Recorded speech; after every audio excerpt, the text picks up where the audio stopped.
So a set is said to be convex. A set C, set of points, as you see here, is defined as convex if a line segment between any points is in the set.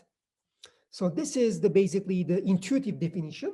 And in mathematical definition for theta, some theta value between 0 and 1, if you get 2 points x and y, so for any combination of x and y, theta x and 1 minus theta y should be in the convex set.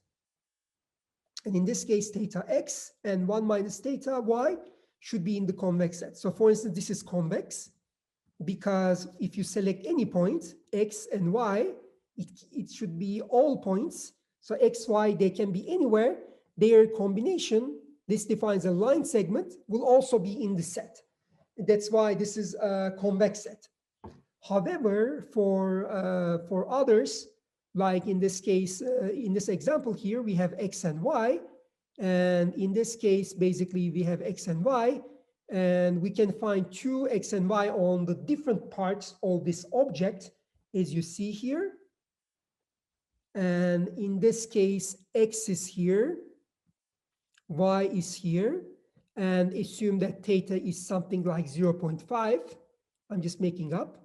We can find a theta, and the point theta x plus 1 minus theta y point will not belong to the set C here. So this is the set. Since there exists at least one combination of 2 points that doesn't belong to the convex, that doesn't belong to the set C, then this set is said to be a non-convex. So this is a definition of basically convex set. And in this case, we have hyperplane and half space.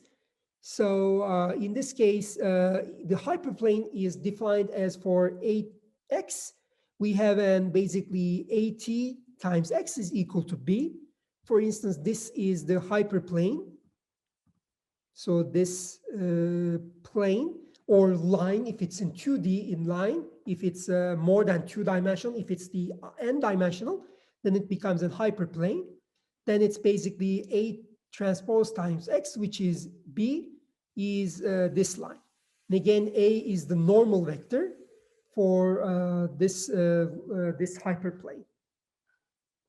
And again, there's a half space as well. So whenever we don't have the equality, but we have this smaller or less than equality, like as you see here, for instance, this is a convex set. So again, the C, A transpose X, smaller or equal than B. In this case, again, this is a C, which is a convex set. And this is also known as half space. So in the theory of the optimization, these hyperplanes and half spaces are quite important. And again, both hyperplane and half space are convex set. And again, another concept here is polyhedron. So for polyhedron, in this case, what we have here is that we have AX smaller or equal than B, and CX is equal to D. So for instance, we have a number of constraints. So previously it was the vector constraint, which defines the basically half space. This is an intersection of many half spaces. So here A is a matrix, which is m to the n. So previously it was vector, now it's a matrix. And there are C is basically another vector here, and that will be an also convex set. So for instance, in this case, we have an A1, which is the area here, for instance. A2 defines the area here. So for instance, this is A1. Let's extend this. This is the area defined by A1, part of AX. So this is A. So if you look at this matrix expression, so AX is B, it's actually, there are rows, and each row satisfies a condition. So A1 is smaller than B1, A2 is basically smaller than B2, and AM is smaller than BM as a result of this multiplication. And all of these, in this case, intersection of all these constraints defines a polyhedron, which is represented here by C, which is a convex set. So for instance, here we have this A1. A1 is actually, let's say, this area. A2 is this area. A3 is this area. A4 is this area. From the vector signs, you notice that which part these inequalities cover, and intersection of these inequalities, so in n-dimensional space, makes a polyhedron, C as you defined here.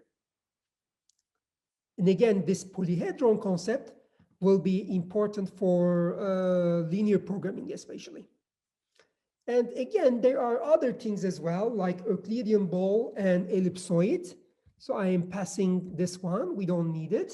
So the convex combination of any point, so if we have given k points, x1 up to the k, so convex combination is basically their combination such that theta 1, their multipliers, are equal to 1. So each of these combination, x1, x2, and xk, should be greater than basically 0, and basically their summation should be 1. So this is called a convex combination. And related to this convex combination, there's a definition of convexal. So convex of a set is basically set of all convex combinations of points in the set. So for instance, here we have these dot points. So if you assume that dot points, here are the points. And if we try to define the convexal of a set, which will be the set of all convex combinations of the points, which will give us the area here, area in slight dark. So that will give us basically the convexal. And again, if the points are in this case, so assume that this is the boundary that I am pointing, so points are in this region, then its convexal will also include the area that I show here. So that will be the convexal of the set.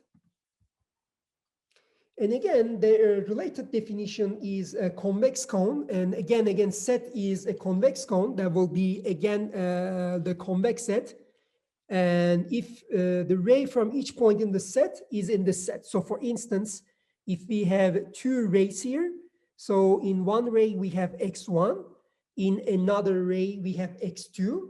So again, for combinations, theta 1 and theta 2 combinations, if this is in the set, then this will be also called as convex cone. So basically it makes a cone which is convex. So let's continue with norm balls, and let's skip this. And there is a thing called positive cone, and positive semi-definite matrices are quite important in optimization. So positive semi-definite cones are defined by positive semi-definite matrices. So the positive semi-definite matrices are like matrices which are basically is symmetric because its transpose is equal to itself, and it's shown by they are greater than 0. So in this case, so what happens is that if we have an X matrix, in order to prove that it's positive semi-definite, for each vector yt transpose x, y transpose x times y should be greater or equal than 0.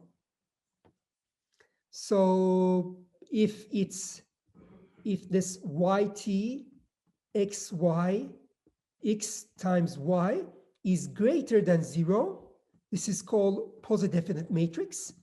If this is satisfied for all vector y, then X is called positive matrix.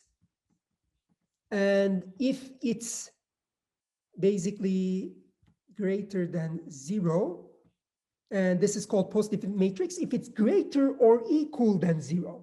So if there's an equality sign, this is called positive semi-definite matrix. Positive semi-definite matrix. positive semi-definite matrix. So equality is the different sign. So for instance, for all possible vectors, if you multiply the vector transpose on the left and by the vector on the right, and if it's always greater than 0, then basically this is a positive semi-definite matrix. And the positive semi-definite matrix is basically, there are different conditions.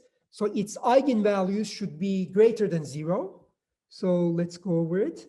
So eigenvalues of positive semi-definite matrix. And in this case, it's written as PSD. So PSD matrix is basically greater or equal than 0.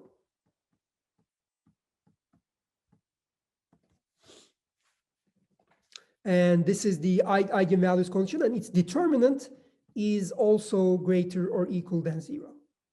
So determinant of, let's say, X matrix is also should be basically greater than 0. So in this case, in order this XY, this matrix to be positive semi-definite, its determinant, which is XC minus Y square, should be greater or equal than 0.